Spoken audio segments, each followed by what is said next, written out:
Graça e paz em nome do Senhor Jesus, muito bem-vindos, boa noite, muito bom tê-los aqui mais uma vez. E eu convido você a abrir logo, então, de imediato, a sua Bíblia em Efésios, capítulo 1, leremos os versículos 7 e 8. Você vai perceber que há uma diferença na leitura do texto entre a minha versão e a sua, no versículo 8, logo no início do versículo 8, mas eu vou explicar. E aí a gente dará a sequência como é devida. Então, fazendo a leitura agora, Efésios capítulo 1, versículos 7 e 8, o texto diz: nele temos a redenção por meio de seu sangue, o perdão dos pecados de acordo com as riquezas da graça de Deus, a qual ele derramou, e aí nas suas versões está escrito abundantemente, de fato pertence, eu vou explicar, a qual ele derramou sobre nós com toda a sabedoria e entendimento. Na sua versão o texto diz: a qual ele derramou sobre nós abundantemente com toda a sabedoria e prudência. Mantemos sabedoria e entendimento e dentro da nossa versão, e mantemos o abundantemente que está na sua versão, porque o verbo que está sendo usado aí no original, ele é um verbo muito forte, ele exige esse advérbio como reforço abundante, para falar daquilo que transborda, daquilo que é dado sem medida, daí transbordar. A minha versão suprimiu o advérbio, mas na verdade o verbo é suficientemente forte para exigir que você o coloque. Então é muito importante que a gente tenha essa leitura aí, a qual ele derramou abundantemente sobre nós, com toda, e aí você tem um pronome que amplifica, né, com toda a sabedoria e entendimento. Como dissemos, nós estamos tendo uma complementação do versículo 7. Deus abençoe, muito bem-vinda, dona Vera, que alegria vê-la aí participando conosco. E, na verdade, o que você tem, por que a gente tem que dizer que ele completa o versículo 7? Porque lemos aqui, semana passada, consideramos aí no versículo 7 de Efésios capítulo 1, que Deus nos deu a redenção em Cristo Jesus por meio do seu sangue, e aí ele tornou muito claro, Paulo, o perdão de pecados, de acordo com as riquezas da graça de Deus, a qual, aí entra no versículo 8, a qual ele derramou abundantemente sobre nós. Então é evidente que o versículo 8 faz um reforço da colocação que estava sendo dita no versículo 7 sobre a graça, riquezas da graça de Deus, já vimos, riquezas da graça que além de ser graça em riquezas, então graça superabundante, outra expressão que a gente conhece bem de Paulo, graça que transborda, ele vai dizer que é graça que foi derramada com abundância, ou abundantemente. Então, é uma expressão, com bastante reforço, e um reforço muito necessário, pertinente, importante, altamente significativo. Bem, então agora nós estamos entrando já nessa parte, última parte da parte 7, última etapa da parte 7, estamos entrando na quinta bênção de todas as bênçãos espirituais nos lugares celestiais em Cristo Jesus. Perdoe. Alguns comentaristas estão considerando que esta aqui é a quarta bênção, né? Minha tia, que bom que hoje consegui, ela botou aí a minha tia Nélia, lá de Araruama. Na verdade ela estava desaparecida por um longo período, mas está aqui conosco hoje de novo, isso me alegra muito. Veja, meus queridos, o que nós estamos considerando é que nesta segunda parte que nós temos aqui da parte 7, a última etapa da parte 7, Paulo está fazendo um fechamento do sentido da graça. E alguns comentaristas então entendem que versículo 7 e versículo 8 compõem a mesma bênção. No meu entendimento, dentro do exame do texto, eu entendo que esta é a quinta bênção, não é apenas um desdobramento da quarta. E você vai ver, e acredito que vai concordar comigo, que se trata mesmo de quinta bênção, daquelas bênçãos espirituais nos lugares celestiais em Cristo Jesus. Mas lembrando sempre, vamos fazer isso até chegarmos ao versículo 14, que fecha todo esse trecho, e vai ser, por sinal, a nona bênção das enumeradas, que se trata de um núcleo, é um feixe. Não estamos dizendo que é uma quinta bênção, como se só houvesse 5, 9, não é isso. Elas apresentam o núcleo, então seria o quinto núcleo de bênçãos espirituais, porque é um leque aberto. Você há de convir que quando se fala de riquezas da graça, riquezas derramadas em abundância, com sabedoria e entendimento, daí a quinta bênção, isso não tem limite.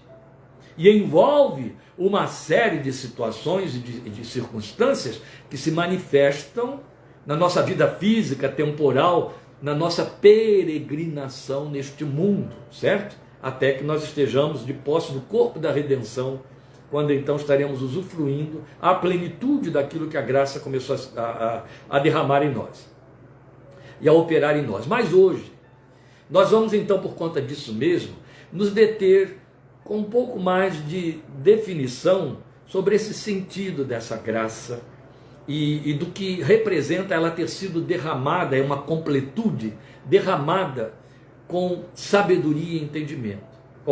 Derramada com abundância, com toda a sabedoria e entendimento. Isso é uma linguagem cheia de reforços, o que é muito próprio de Paulo. Está muito dentro da gramática de que ele se serve para comunicar a revelação de Deus. Então ele usa muitos pleonasmos, ele usa muitas hipérboles, ele intensifica o significado do texto para nos levar minimamente, o mais próximo possível, da profundidade do significado, da intensidade do significado da mensagem que ele está comunicando. Então, como nós dissemos, e estamos repetindo isso agora, o versículo 8 complementa o versículo 7.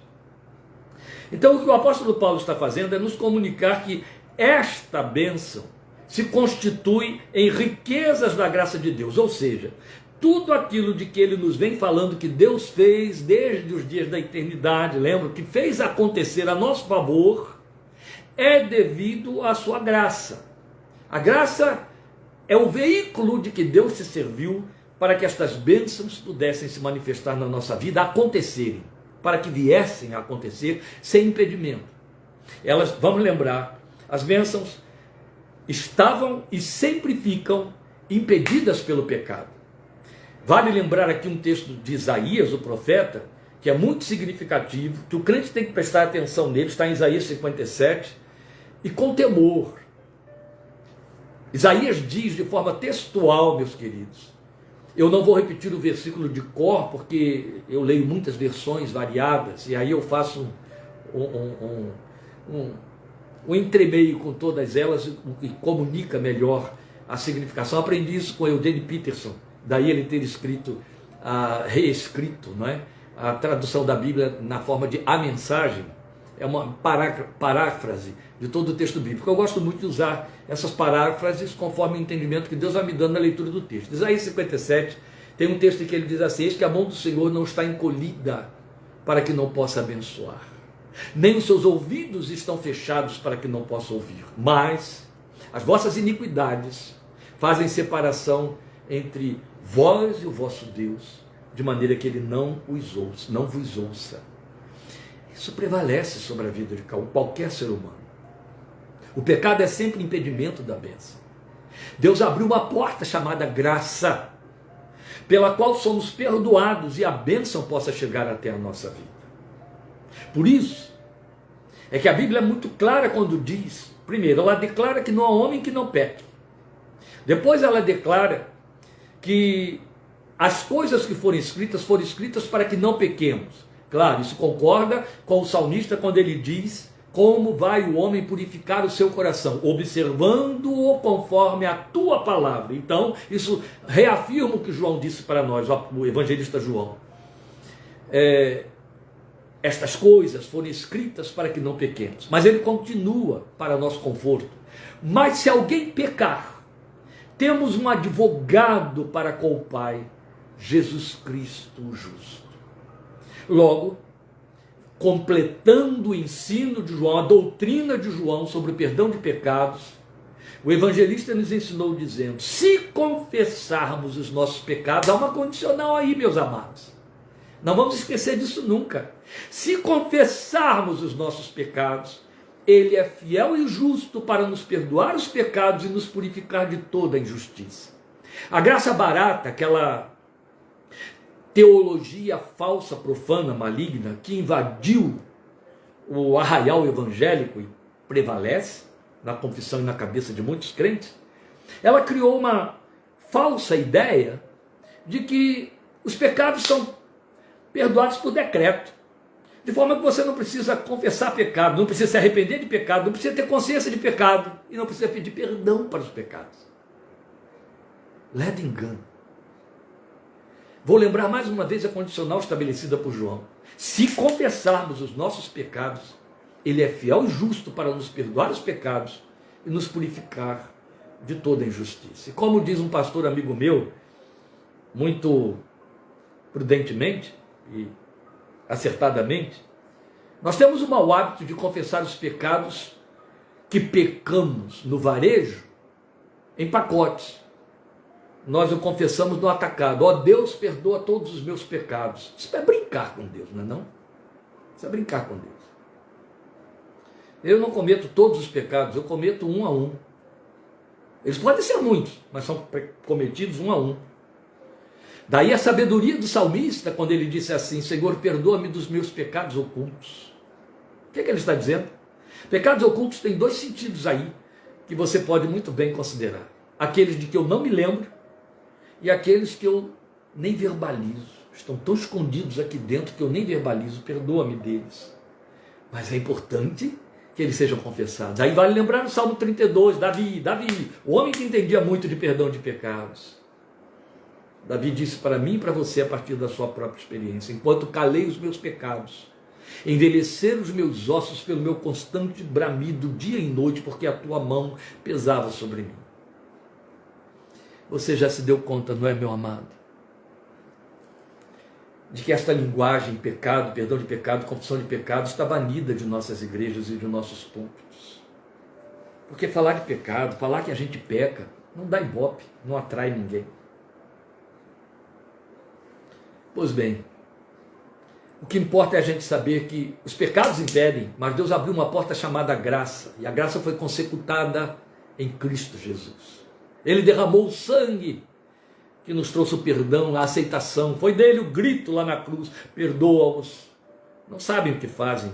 Uma das primeiras palavras da cruz.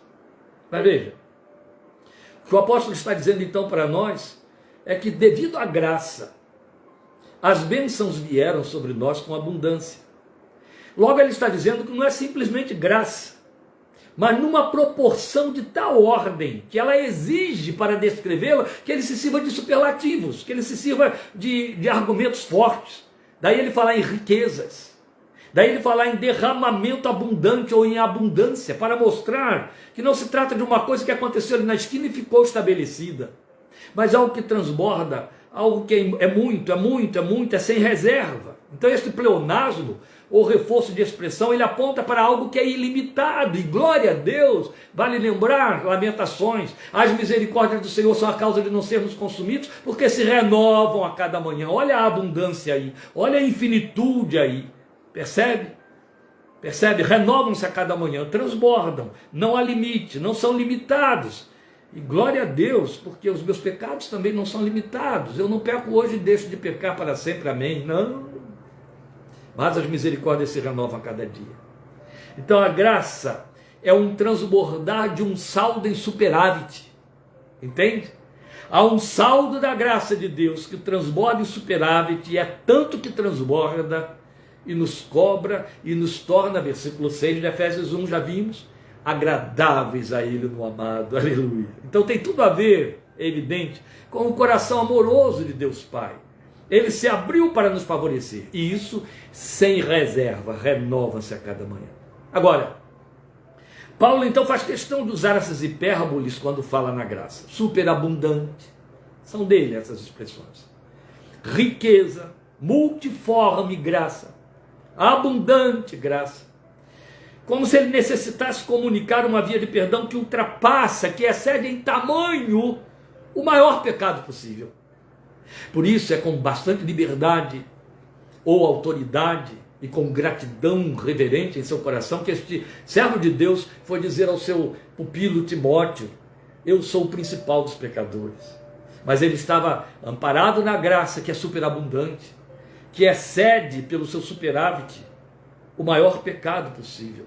Lembra, a gente canta isso, né? É maior que o meu pecado vil. Quão maravilhosa graça, maior do que o meu pecado vil. Agora, de alguma forma, parece que Paulo influenciou o autor de Hebreus. Há quem acredite que quem escreveu Hebreus foi um discípulo direto de Paulo. Alguém fala de Clemente, outros títulos, outros nomes, porque o autor de Hebreus permanece desconhecido. Mas alguém, parece que de alguma forma Paulo influenciou ele, porque o autor de Hebreus, no capítulo 4, versículo 16, nos fala da graça como que reinando num trono. Para falar dessa riqueza, de que ela é detentora, tão maior do que o nosso pecado, tão mais abundante do que o nosso pecado. Oh, amados, se temos de fato consciência de pecados, e consciência do perdão desses pecados, o mínimo que podemos esperar é o nosso coração sentir estremecendo diante dessas verdades tão maravilhosas, né? Mas é aqui mesmo, em Efésios 1:8, que nós somos informados que a graça que nos cobriu, conquistou e deu acesso a Deus, ela não é um evento frio que foi estabelecido como um decreto religioso que a gente tem de aceitar como líquido certo, como se fosse o modus operandi divino que nos foi dado saber por tal informação. Não, mas está muito longe disso. Antes, o que o apóstolo Paulo nos comunica é que o pacote da graça veio inteiro, entende? A graça é perfeita, é santa, mas é um mistério de Deus. Aqui em Efésios, no capítulo 3, Paulo vai dizer que essa graça é um mistério que foi revelado, não é um mito, é um mistério. Mistério revelado, mistério esclarecido. Deus não tem mistérios escondidos. Deus não é o Deus do ocultismo. É mistério revelado. E mistério é para falar daquilo que ultrapassa a nossa capacidade de compreender. Aquilo que é maior do que nós, entende? Aquilo que é tão profundo que aí se torna mistério, mistério de Deus, da posse de Deus, sob o controle de Deus. Então ela é uma realização divina, a graça, que opera, que atua. Ela não é apenas um conceito a ser aceito. Como é importante a gente considerar isso aqui. Porque já há muitos séculos depois da reforma, nós, o povo que tomou posse da doutrina da graça, a transformou em conceito. E um bom número malbaratou a graça. Daí a autoridade de Pedro, ao nos ordenar que devemos crescer na graça e no conhecimento de nosso Senhor e Salvador Jesus. É 2 de Pedro 3,18, é o último versículo do discurso de Pedro para a igreja. Antes cresçam na graça e no conhecimento de nosso Senhor e Salvador Jesus Cristo. Cresçam na graça. Percebe? Ela é uma riqueza, ela é abundante. E cabe a mim e a você ir além do que ela nos comunica, ir além dentro dela, ir além do espaço que ela nos propiciou, entende? Isso tem que nos entusiasmar, atrair, sim? Paulo afirma que quando Deus derramou com abundância a graça sobre nós, essa abundância se manifestou em forma de sabedoria e entendimento. Precisamos compreender o significado disso. O que isto tem que dizer para nós e comunica para nós? No mínimo, que na graça não há lugar para ignorância ou descaso. Não há espaço para ineficácia de entendimento curto. Não. A graça de Deus nos veio acompanhada da capacidade de conhecê-la. Isso nos lembra o apelo do mesmo Paulo em Romanos 12:1, quando ele diz assim: rogo-vos, pois, irmãos, pelas misericórdias, pelas compaixões de Deus, que vocês apresentem os seus corpos em sacrifício vivo, santo e agradável a Deus, que é o culto racional de vocês. Que nos ofereçamos a Deus num culto racional, porque a graça é racional, entende? A graça é racional. A graça não é alguma coisa que você recebe como um pacote pronto e você não para pensar nela, avaliá-la. Não, ela se explica.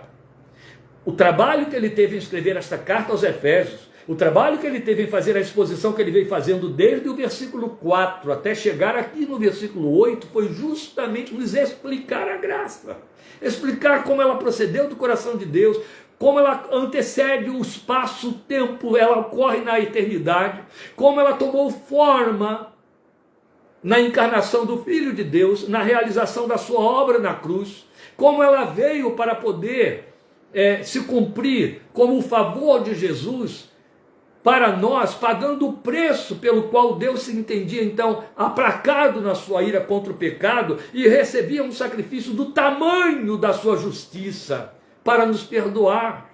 Ela veio equacionada. Então receber e usufruir a graça não é uma experiência estupidificadora, com entendimento embotado, não é isso. Deus se encarrega de dar entendimento, é isso que ele está dizendo aqui. Ele te dá a graça com toda a sabedoria e entendimento. Ele te dá a graça e a capacidade de percebê-la, de entendê-la. Ô pastor, mas a gente não lê que o amor de Deus ultrapassa o nosso entendimento, que a paz ultrapassa o nosso entendimento? Então a gente tem capacidade de entender a graça. Ele não está falando do amor e da paz. Ele está falando das coisas que a graça opera. Ou melhor, amor e paz são as coisas que a graça opera. A graça é resultado do amor de Deus. E ela produz a paz com Deus em nossos corações. Ele está falando do programa, do processo. E o processo está explícito na Bíblia, está claro. Já vimos isso semana passada, um preço foi pago, esse preço foi sangue, o sangue foi inocente, e o inocente foi Cristo Jesus, que pagou o preço com a sua vida. Por isso mesmo, Deus não ofereceu esta graça e esse entendimento aos sábios deste século, não, de jeito nenhum. Pelo contrário, foi dito que ele chamou os não sábios, ele chamou os que não são de nobre nascimento, até para confundir aqueles que eram sábios. Olha que coisa interessante, você vai lembrar isso, está em 1 Coríntios capítulo 1, versículo 27 em diante. O apóstolo Paulo vai dizer ali que Deus chamou os que não provinham de nobre nascimento. Então, mais depressa, o homem simples entende a graça do que aquele que está entremeado nas malhas da sabedoria deste mundo. Por isso que eles são pegos em seu próprio discurso, eles ficam confusos. Eu me lembro de um rapaz chegar para mim e dizer: que coisa estúpida a gente entender que Deus mata o seu filho para poder nos dar um perdão, algo que ele poderia fazer por causa do seu coração amoroso. Por que ele tinha de matar o filho, entregar o filho para que a gente pudesse ser perdoado? O homem com a mente deste século não pode entender a graça de Deus, de jeito nenhum. Por isso estamos dizendo que é necessário que com a graça venha o entendimento, venha a sabedoria. Esse que Paulo está dizendo que Deus fez também vem no mesmo pacote, entende? De jeito nenhum o homem deste mundo vai entender. Então não foram chamados os sábios, porque eles não entendem a loucura da pregação. São expressões de Paulo. De Deus vem a graça e a sabedoria com o entendimento dela. Toda a sabedoria e essa graça, e essa sabedoria e essa graça foram derramados com abundância. Então nem pode ser diferente. Veja, nós ouvimos muito bem, em alto e bom som, que as coisas espirituais se discernem espiritualmente. Pronto, isso já diz tudo. Amém? Isso já diz tudo. O apóstolo Paulo ensinou a mim e a você, igreja, que as coisas espirituais se discernem espiritualmente. Elas não se discernem através de equações matemáticas. Não. E discernir-se espiritualmente significa serem discernidas com a razão. O homem entende de razão, o homem é um ser racional, e ele entende de razão segundo este século. A razão que ele desenvolve escolasticamente. Mas isso é chamado de sabedoria deste mundo, e Tiago já se apressou a nos dizer que a sabedoria deste mundo, a sabedoria deste século é mundana e diabólica, ela é carnal e diabólica. Mas a sabedoria de Deus é espiritual e ela nos vem do alto, ela nos vem por obra do Espírito de Deus no nosso coração. Bem, nós vamos deixar a Bíblia falar sobre isso de forma clara, sem que precisemos fazer tantos esclarecimentos.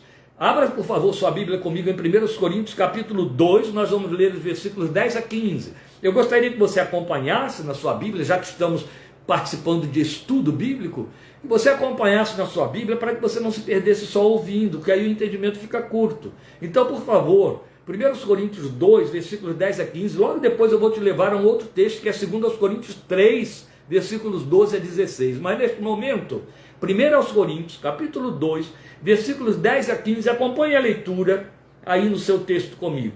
Mas Deus o revelou por meio do Espírito. Revelou o quê? A citação que o apóstolo tinha feito no versículo 9. Então eu vou ler o versículo 9. Todavia, como está escrito aonde? Está escrito em Isaías 64, versículo 4. olho nenhum viu, ouvido nenhum ouviu, mente nenhuma imaginou o que Deus preparou para aqueles que o amam. Mas Deus, agora sim, versículo 10, mas Deus o revelou a nós por meio do Espírito. O Espírito sonda todas as coisas, Espírito Santo de Deus, até mesmo as coisas mais profundas de Deus. Pois quem conhece os pensamentos do homem, a não ser o Espírito do homem que nele está? Da mesma forma, ninguém conhece os pensamentos de Deus, a não ser o Espírito de Deus. Nós, porém, não recebemos o Espírito do mundo, a sabedoria deste século apenas, para que entendamos as coisas que Deus nos tem dado gratuitamente. Perdão, eu saltei aqui uma linha. Nós, porém, não recebemos o Espírito do mundo, mas o Espírito procedente de Deus, para que entendamos as coisas que Deus nos tem dado gratuitamente. Está vendo aí o reforço do que ele disse em 1:8 de Efésios, que nós estamos verificando hoje aqui, versículo 13.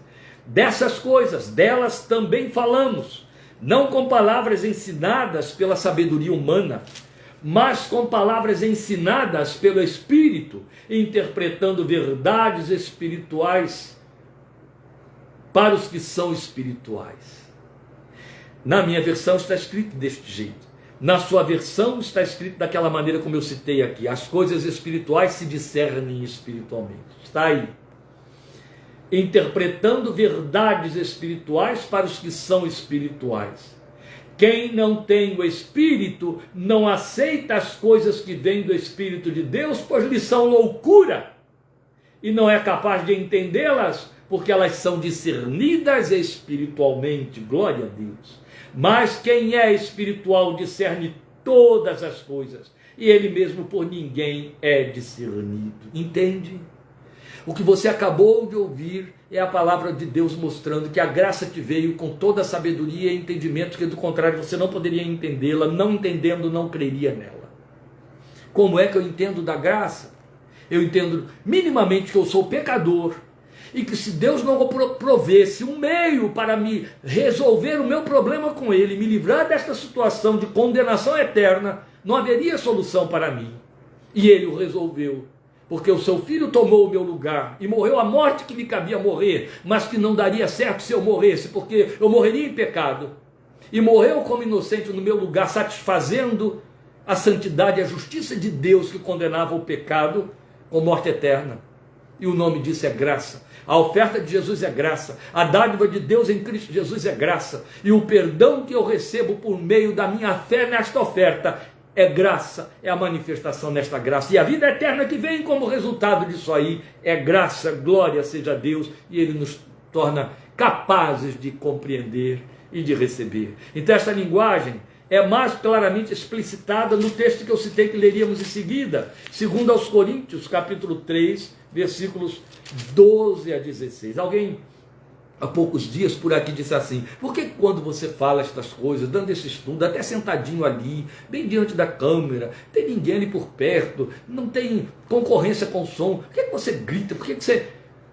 E eu disse a única coisa que eu poderia dizer: eu estou debaixo da palavra de Isaías, que disse: clama, levanta a tua voz, faze ouvir, levanteis aí a voz dos teus atalaias, levanta a tua voz e diz a Sião: o teu Deus reina. Eu falo com paixão sobre estas coisas de Deus. Não se fala com paixão como quem se espreguiça. A gente fica exaltado mesmo, a gente sai de si, porque é apaixonante a revelação da glória e da graça de Deus. Deixa eu ver se os olhos aqui se desanuviam para eu continuar lendo o meu texto. 2 aos Coríntios 3, versículos 12 a 16. Portanto, visto que temos tal esperança, mostramos muita confiança. Não somos como Moisés, que colocava um véu sobre a face para que os israelitas não contemplassem o resplendor que se desvanecia. Na verdade, a mente deles se fechou, pois até hoje o mesmo véu permanece quando é lida a antiga aliança. Não foi retirado, porque é somente em Cristo que ele é removido, percebe? O que Paulo está dizendo é que os judeus da velha aliança nada entendem da graça, nada entendem do Messias, nada entendem da revelação desse perdão que veio, porque a mente deles está embotada, está fechada. Ele está dizendo também que é somente em Cristo que esse entendimento é aberto. Ele está confirmando o que ele havia dito em 1 Coríntios 2. De fato, versículo 15, até o dia de hoje, quando Moisés é lido, quer dizer, quando a lei é lida, até o dia de hoje, um véu cobre os seus corações. Mas quando alguém se converte ao Senhor, aleluia, vou ler de novo o versículo 16, é disso que nós estamos falando de mim, de você, do agir do Espírito, trazendo a graça com todo entendimento e sabedoria. Mas quando alguém se converte ao Senhor, o véu é retirado, aleluia. E aí você pode não entender porque Jesus me ama, mas entende uma coisa, eu sou amado por Ele. Você pode não entender porque que Deus me fez seu filho, mas você vai entender uma coisa, o Espírito de Deus está testificando aqui dentro de mim e dizendo sim, de fato, você é filho de Deus, glória a Deus, aleluia, bendito é o seu santo nome. Oh, meus amados, ouçam isso com que eu vou encerrar a nossa minuta de hoje, cumprindo o que eu falei, que nós hoje temos uma minuta de fato bem pequenininha, não precisamos ir além. Se a graça não nos trouxesse junto sabedoria e entendimento, sabe o que nos aconteceria?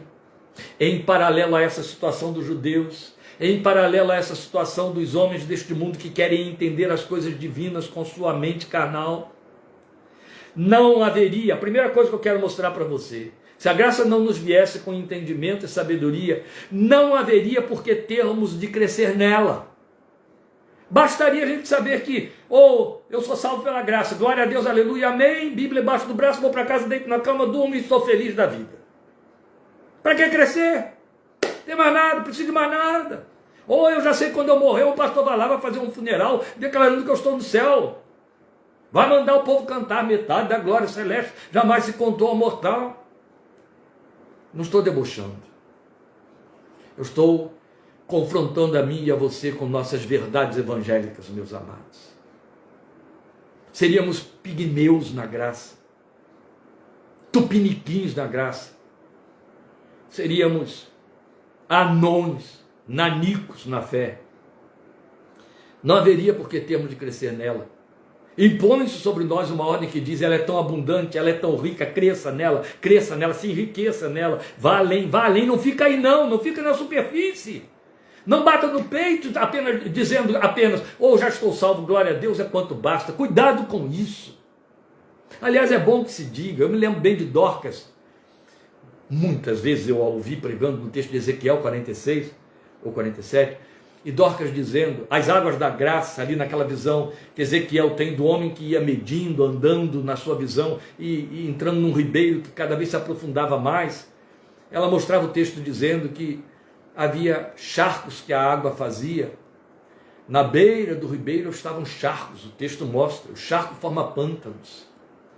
Quando você está no charco, você pode voltar atrás com muita facilidade. Por isso que é preciso seguir o medidor das águas da graça até que ela se torne tão profunda que não dá mais para caminhar a pé e você tem que atravessar a nado. Se ela não nos fosse dada juntamente com sabedoria e entendimento, não teria por que crescer. Nós ficaríamos satisfeitos com a ideia básica de que somos perdoados, satisfeitos nisto, tendentes a malbaratar a graça. E aí, queridos, é lamentável constatar que o contingente dos que vão por aí é muito grande, entende? É muito grande. Eu esbarro com eles muitas vezes. Há uma equação perfeita no plano de Deus quando se trata da graça. Está escrito que o temor do Senhor é o princípio da sabedoria. Lembram disso em Provérbios? Isso é repetido nos Salmos. O temor do Senhor é o princípio da sabedoria. Vamos dizer juntos. O temor do Senhor é o princípio da sabedoria. Prestou atenção? Princípio. Princípio aqui não é o início. Princípio significa, é o modus operandi. Princípio significa, é a via pela qual a sabedoria escoa e cresce. É o princípio, aquilo que falta aos homens que lideram sobre nós, princípios. O temor do Senhor é o princípio da sabedoria. Isso significa que crentes não tementes a Deus, eles existem, tá? Eles existem. Crentes sem temor de Deus, eles existem. Eles existem. Crentes não tementes a Deus revelam falta de sabedoria. E por isso mesmo trilham o caminho da graça barata. A graça barata foi criada para os crentes que não têm temor a Deus. Ela salva? Não. Ela engana, ela tapeia, ela os faz ficar acreditando que estão remidos e isso é o que basta. São aqueles que entendem que o perdão veio por pacote, não precisa confessar pecado, não precisa se arrepender, não precisa ter consciência de pecado. Graça barata. E aí o que eles fazem? Eles criam a adaptação dessa graça ao seu modo de viver. Tem explicação para tudo. Desde que a explicação não termine no referendo. É pecado, desagrada a Deus. A graça barata consegue santificar o mundo e as coisas mundanas. Porque ela é a doutrina dos crentes desprovidos de temor de Deus, porque são desprovidos de sabedoria. Choremos por eles. Eu e Lília temos chorado muito por eles nesta semana. Esta tem sido uma semana muito incomum. Desde o domingo Deus nos tem visitado com sonhos e sonhos, a mim e a ela, para nos levar a um quebrantamento profundo de intercessão pela igreja. A igreja que está causando no coração de Deus profunda tristeza é a igreja da graça barata, que está indo por um caminho de descrédito de tal ordem, que está entrando por aquele terreno que já aconteceu em séculos passados, em decênios outros, que exigiram uma intervenção de Deus dramática, que acabou redundando num avivamento. Eu não sei o que Deus tem de fazer, como Ele vai fazer, mas algo vai ser feito. Porque Ele tem um remanescente fiel, que é o que Ele vai levar para o céu. E esse remanescente não pode, nem estará constituído de crentes vazios de temor de Deus, que desacreditam a verdade da palavra, que diz que Deus formou para si um povo zeloso de boas obras. Então, crentes não tementes a Deus revelam falta de sabedoria. Se a graça não nos fosse dada com todo entendimento e sabedoria, a segunda coisa que eu quero mostrar para você é que nós estaríamos jungindo a ela meios outros para satisfazer a nossa tendência altiva de nos salvarmos a nós mesmos, usando de talismãs, de sacrifícios, querendo trazer adereços que nos trouxessem a satisfação visível de que estamos dando a Deus alguma coisa que satisfaz a Deus, para a gente então ficar sossegado, porque esse negócio de confiar unicamente na obra de Jesus deve trazer aí perturbação para a cabeça daqueles que não conhecem a verdadeira graça. A terceira coisa, nós estaríamos reduzidos a uma adoração sem conhecimento. Jesus falou disso para a mulher samaritana, Paulo falou disso para os adoradores de Atenas. Vocês adoram o que não conhecem. Então estaríamos reduzidos a uma adoração sem conhecimento, atribuindo a Deus nossas próprias paixões. A Deus pensa como eu penso, Deus sente como eu sinto. Deus entende o que se passa aqui comigo. Deus é Pai. Achando que até mesmo que Ele seja subornável, adulável, se deixando trocar por oferendas. Quem ensina isso é o animismo, é o paganismo, entende? Não é o Evangelho de Cristo, o verdadeiro cristianismo, não. Deus não se troca por oferendas. Não há nada que possamos dar a Ele que o satisfaça. É o que Ele diz nos Salmos. Há alguma coisa que vocês possam me dar? Minha é a terra e tudo que nela há. Eu criei os animais do campo. De que me serve vocês me darem sangue de bodes e de ovelhas? E ainda uma última coisa para encerrar aqui, já que estou passando muito desse nosso tempo de minuta, é que nós estaríamos insatisfeitos. Se não houvesse entendimento e sabedoria, junto com a graça, nós estaríamos insatisfeitos, estaríamos sem descanso e não cheios de esperança. Não haveria segurança, entende? Não haveria segurança. Se eu não entendesse o que operou a graça, o que Deus fez, como procede dela, como procede dele, como partiu dele, tudo que Ele investiu desde a eternidade para que ela acontecesse e me alcançasse, eu não teria segurança. Eu estaria sempre com essa necessidade de vigilância de oferecer a Deus alguma coisa que me trouxesse descanso e garantia. Mas glória a Deus, porque a graça nos veio com o poder de entender o seu plano, de poder vê-lo revelado, achá-lo compreensível. Daí a gente poder se admirar diante dele, diante dessa glória, e então prostrados, adorar o Senhor da graça, cumprindo o que aí mesmo Paulo disse para nós, sermos o louvor da glória da sua graça, que é tudo quanto ele espera de nós. Vamos lembrar, batemos muito nisso algumas semanas atrás, só nós, os remidos pela graça de Jesus, podemos dar o que anjos não dão, o louvor da glória da graça, porque só nós poderemos de fato cantar com propriedade diante do trono, pois foste morto, e com o teu sangue compraste para Deus os que procedem de toda língua, tribo, povo e nação, e para o nosso Deus os constituíste reino, sacerdócio, e reinarão para sempre. Aleluia! Aquele dia, o sangue foi pago, a passagem já está garantida pelo sangue de Jesus.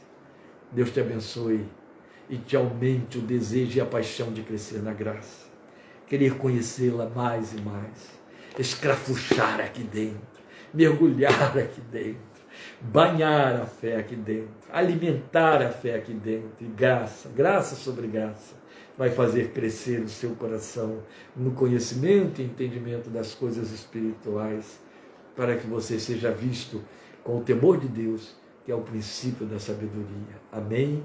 Senhor te abençoe. Obrigado por sua companhia mais uma vez, me dando essa oportunidade de compartilhar a palavra de Deus com você, sobre a qual tenho me debruçado com a paixão de 50 anos na sua presença para a sua glória.